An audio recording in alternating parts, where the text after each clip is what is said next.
बच्चे के वेदा के पैरों को पकड़ते ही सब लोग हैरान हो गए।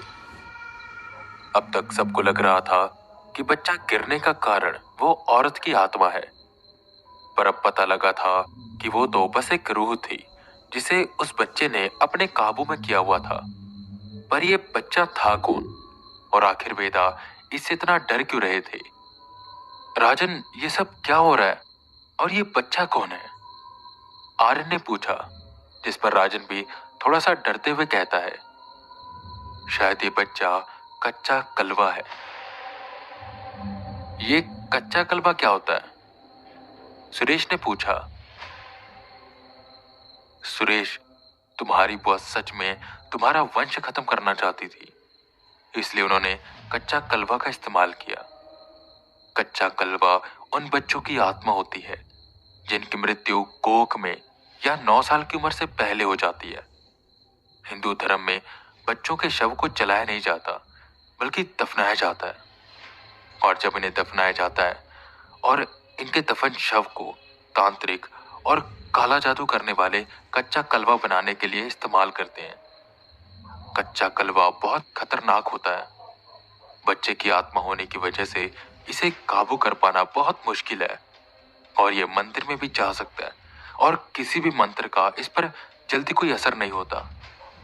इसे खत्म कर पाना बहुत मुश्किल है, और इसे खत्म करने के लिए जहां इसका शव उस तांत्रिक ने दफनाया हो, वहां जाकर उसे निकालकर उसे जलाना पड़ता है, तभी ये खत्म होगा। पर आखिर कहाँ होगा इसका शव? अब हम क्या करें, मुझे कुछ भी समझ नहीं आ रहा। ये सुन सब लोग डर गए और किसी को भी कुछ भी समझ नहीं आ रहा था। वही बुआ अपनी विधि में लगी हुई थी। वेदा के पास ज्यादा समय नहीं था। वो चाहते तो अपनी शक्तियों के साथ उस कच्चा कलवा को एक बार में हरा देते, पर वो अपनी ताकतों को सबके सामने दिखाना नहीं चाहते थे। और अब इसे हराने का बस एक ही रास्ता बचा था, इसके शव को ढूंढकर उसे जलाना। पर आखिर कहाँ होगा इसका शव? वो ये सब सोच ही रहे थे कि कच्चा कलवा वेदा के कंधे पर कूद गया और उनके बाल पकड़कर खींचने लगा। वेदा उसे हटाने की कोशिश करते हैं, अपने मंत्र पढ़ते हैं, पर किसी भी चीज का उस पर कोई असर नहीं हो रहा था। सुरेश, शायद इस कच्चा कलवा को तुम्हारी बुआ ने ही सिद्ध किया है, और इसके लिए उन्होंने इस बच्चे के शव को कहीं न कहीं दफनाया होगा। क्या तुम कुछ जानते हो? तुम्हारी शादी के बाद कुछ हुआ हो ऐसा, जब तुम्हें तुम्हारी बुआ पर शक हुआ हो, या उन्होंने कहीं कुछ खुदवाया हो तुम्हारे घर में? सुरेश, अच्छे से याद करो, राजन ने हड़बड़ाते हुए कहा, जिस पर सुरेश काफी देर सोचता है और एकदम से उसे याद आता है। हाँ, मुझे अब याद आया। मेरी शादी के बाद बुआ ने कहा था कि वो हमारे बगीचे में एक आम का पेड़ लगाना चाहती हैं। उन्होंने कहा था कि यह शुभ होगा, पर उन्होंने कहा था कि वो इसे रात में लगाएंगी और अकेले ही लगाएंगी। पहले हमें शक तो हुआ था, पर उन्होंने कहा कि पंडित ने ऐसा ही कहा है, तो हमने उन्हें लगाने दिया। और एक और बात, जब से वो आम का पेड़ बढ़ा हुआ है, उस पर आज तक एक भी आम नहीं लगा। हो सकता है कि वो बच्चे का शव वहीं पर हो। इतना सुनने भर की देर थी कि आर्यन और राजन सुरेश के साथ उसके घर की ओर भागे, और वही वेदा उस कच्चा कलवा से लड़ रहे थे। प्रिया की तबीयत और भी ज्यादा खराब होती जा रही थी और उसके पेट में दर्द भी उठ रहा था। जल्दी जल्दी सुरेश आर्यन और राजन को वो आम का पेड़ दिखाता है और अंदर से खोदने की चीजें लेकर आता है। आर्यन, राजन और सुरेश वहां पर खुदाई करना शुरू करते हैं। उन्हें जल्द से जल्द उस शव को जलाना था, वरना वहां पर कुछ भी अनर्थ हो सकता था। काफी देर की खुदाई के बाद उन्हें आम की जड़ के पास एक शव मिला। वो शव बोरे में लिपटा हुआ था, और वो शव उसी बच्चे का था जो पूरा गल चुका था और उसकी हड्डियां दिखाई दे रही थी। फटाफट उस पर मिट्टी का तेल डालकर वो उसे जलाते हैं। यहाँ पर वो शव जलना शुरू हुआ। वहीं पर वो कच्चा कलवा वेदा के कंधे पर बैठा बैठा जोर से रोने लगा और चिल्लाने लगा। देखते ही देखते वो धुएं में बदल गया और गायब हो गया। वेदा जल्दी से बुआ की ओर पलटे तो उनकी विधि पूरी हो गई थी। वो उठी और बोली, अब कोई फायदा नहीं है। प्रिया को मरने से कोई भी नहीं बचा सकता। जो मैं चाहती थी वो हो गया। मेरा बदला अब पूरा होगा। इतना बोल वो वहां से भागकर जाने लगी और मटका उन्होंने वहीं पर छोड़ दिया जिसमें उन्होंने वो गुड़िया रख दी थी। वेदा अब क्या करें और कैसे करें, उन्हें कुछ भी समझ नहीं आ रहा था। उतनी देर में सुरेश, आर्यन और राजन भी आ जाते हैं। प्रिया दर्द से कर्रा रही थी। सर, अब हम क्या करें? आर्यन ने पूछा। मुझे खुद कुछ समझ नहीं आ रहा। इस काले जादू को काटना मुझे भी नहीं आता। अब क्या करें हम? सब लोग परेशान हो रहे थे कि उतनी देर में उन्हें दूर से एक आदमी आता हुआ दिखाई दिया जिसने अपने हाथों में लालटेन पकड़ी हुई थी। इतनी रात को तुम सब यहाँ पर क्या कर रहे हो? वो एक बाबा थे जिन्होंने अपने शरीर पर राख मली हुई थी। उनके एक हाथ में लालटेन थी और दूसरे हाथ में तांबे का लोटा। सुरेश उन्हें सारी बात बताता है जिस पर वो बाबा भी चिंतित हो जाते हैं और कहते हैं, ये तो बहुत बड़ा अनर्थ हो गया। इस बच्ची की जान को बचा पाना अब बहुत मुश्किल है। बाबा, अब हम क्या करें? रुआसा सुरेश बोला, जिस पर बाबा बोले, मैं तुम्हारी मदद तो कर सकता हूं पर उसमें बहुत खतरा है। मुझे इस काले जादू को काटना आता है पर हो सकता है कि उससे तुम में से किसी एक की जान चली जाए। बाबा जी, प्लीज कुछ करिए आप, सुरेश ने कहा। जिस पर बाबा उस मटके को उठाते हैं और कहते हैं, मैं एक घेरा बनाऊंगा जिसके अंदर मैं एक विधि करूंगा और तुम में से किसी एक को ये मटका पकड़कर वहां पर बैठना होगा। ये मटका कोई न कोई खींचने की कोशिश करेगा और इसे तोड़ना चाहेगा।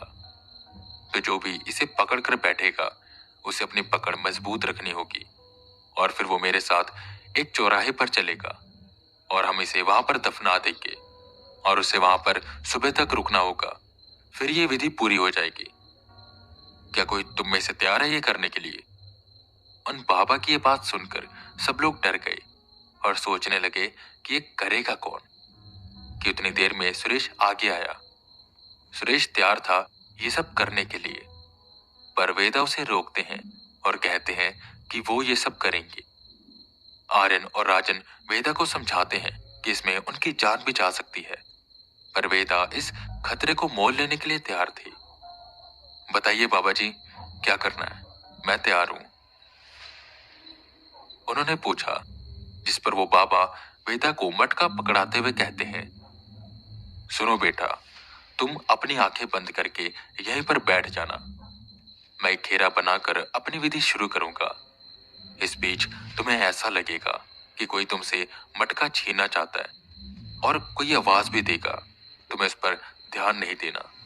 तुम बस उस मटके को अच्छे से पकड़कर बैठे रहना। जब मैं कहूं तब तुम उठना और मेरे साथ एक चौराहे पर चलना।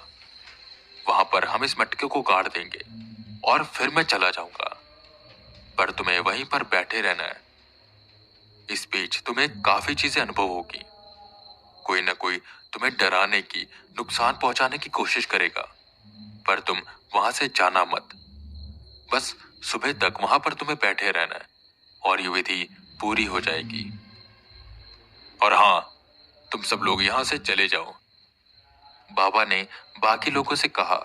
जिस पर वो सब चले गए और वेदा मटके को लेकर वहीं बैठ गए। बाबा ने अपने मंत्र को जपना शुरू किया और एकदम से सब कुछ भारी सा लगने लगा। आसपास से अजीबोगरीब आवाजें आने लगी। ऐसा लगने लगा कि बहुत से लोग भागकर उनकी ओर आ रहे हैं। बार बार कोई मटके पर हाथ रखता और उसे खींचने की कोशिश करता। वेदा उस मटके पर अपनी पकड़ बनाए हुए थे। बस बेटा, कुछ देर और, बाबा ने वेदा का हौसला बढ़ाते हुए कहा। कि उतनी देर में किसी ने वेदा का गला पकड़ लिया वेदा की सांसें फूलने लगी। वो पकड़ मजबूत होती जा रही थी और वेदा को ऐसा लग रहा था कि यहाँ बहुत सी आत्माएं हैं जो उन पर हावी हो रही हैं। कोई मटका पकड़कर खींचने लगा। वेदा की पकड़ कमजोर होने लगी। धीरे धीरे वेदा की सांसें धीमी होती जा रही थी।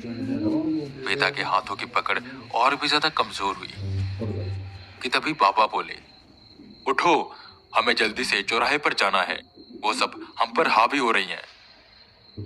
वेदा ने जल्दी से अपनी आंखें खोली और अब वहां पर कोई भी नहीं था।